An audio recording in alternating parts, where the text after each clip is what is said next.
welcome back to AV Veterans Talk. We're continuing our conversation with this week's guest, Chris Spicher.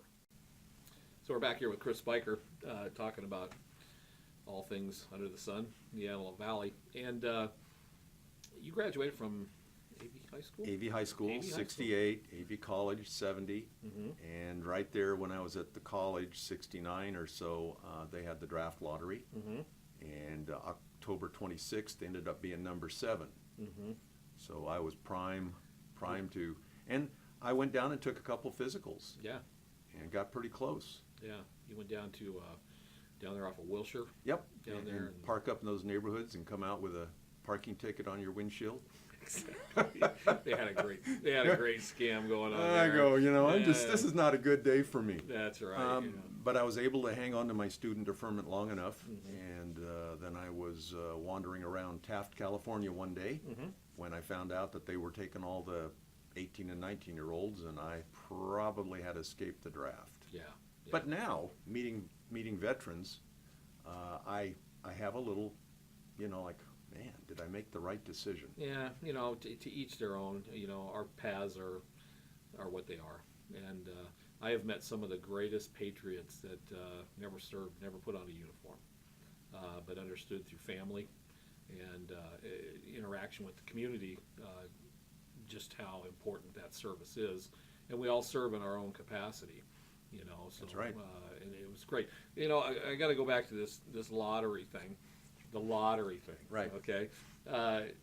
So you're sitting there and you got your birth date, and this is the way it was. It was your birth date was on the bingo ball. Right. Okay. It's one of those 365 balls in there. You're right and stuff. So they have the big basket and they pull it around, and of course, if you're a young guy, you cringe a little bit when you see it, or usually, if you're a patriot or your family is served, you just volunteer anyway. Yeah, you're already in. You're good to go.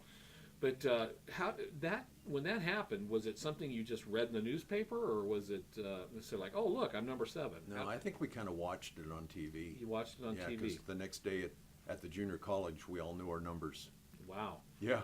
And so you just all sitting there, and there's the oohs and ahs and oh no or oh great, type of mindset in an auditorium or something like that, or in a classroom. Yeah, we were just outside in the kind of by one of the fountains out there that probably wasn't working even then. Yeah, just so, and see, people today just they can't grasp, the lottery, or what it was, Right. and the lottery had been in place for generations. It wasn't until the 70s that they abolished it, and people just take it for granted that you can be cruising through life pretty good, as a young guy, and then all of a sudden one day it's like, guess what?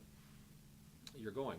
And we had it was Abrams. We were interviewing and was saying how when you went to the induction center, it wasn't like you were, I'm going to join the Army, I'm going to join. Once you were drafted, you were at their mercy, and they would just go through and, what was it, Army, Marine Corps, Navy. The court system had a pretty good lottery too. Several of my friends from high school, they had a chance to either go to jail or enlist. Go in the military, yeah.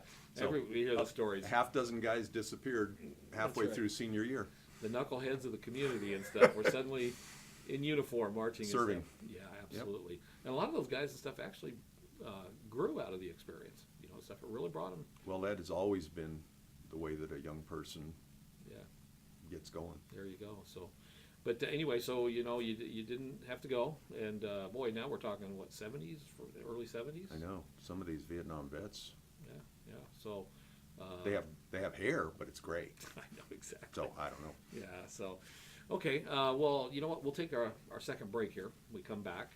We'll talk a little bit about the history with the flower shop and some of the notable people in the military and in the aviation community that have actually utilized your services over there. Okay? Very good. All right, we'll be right back. I'm Bob Alvis, and thanks for joining us for this segment of AV Veterans Talk.